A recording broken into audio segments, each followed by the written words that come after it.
প্রিয় ভাই বোনেরা, আসসালামু আলাইকুম। শুভ সকাল।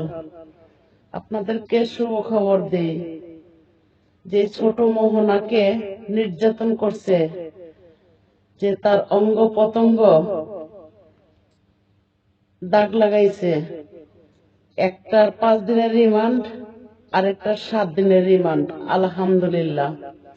তো আমি এই নিয়ে কোনো ভিডিও বানাই নাই, কথা বলি নাই, অপেক্ষায় ছিলাম সাংবাদিক ভাইয়েরা কি বলে আর আইন কি বলে। কি বলবো? আলহামদুলিল্লাহ, আলহামদুলিল্লাহ। মিষ্টি বিতরণ করা দরকার মনে করি, কারণ এই মহিলা আর এই মহিলার স্বামীর জন্য যে বাংলার ভিতরে কোন ছায়া সঙ্গী পাওয়ার কথা নয়, যে একটা কাজ করছে।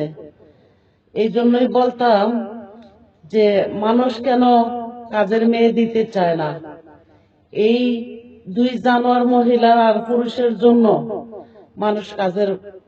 মানুষ দিতে চায় না।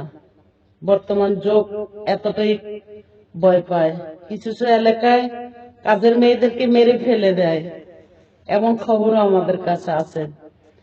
তো যাই হোক, এই মহিলা যে কাজ করছে, দেশের ভাবমূর্তি অনেকটাই খুন করছে।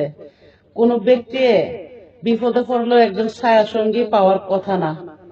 তো যাই হোক, এই বিচারটা কঠিন হইলে মনে হয় মানবতা টিকে যাবে। মোহনার বিচার হলে মানবতা টিকবে, মানবতা বাঁচবে।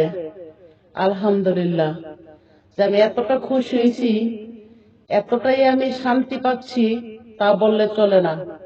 কারণ আমার অনলাইন ঝুঁকিতে পড়ে যায় বলে আমি কোনো কথা বলি না, নয়তো আমি এই নিয়ে সব সময় চর্চা করতাম। আমার 3টা অ্যাকাউন্ট এই কারণে আমি হারাইছি, শুধু এই বিষয় নিয়ে চর্চা করতে গিয়া, আলোচনা করতে গিয়া। এই নতুন একই নাম দিয়ে এই অ্যাকাউন্ট খুলছি, তাও মানুষের সাথে কথা বলে আমি ঝুঁকিতে পড়ে যাই। তো যাই হোক, আমি এই নিয়ে কোনো কথা বলি নাই, আজকে বললাম সকালবেলা। খুবই আনন্দ লাগতেছে। আলহামদুলিল্লাহ। মিষ্টি বিতরণ করা দরকার।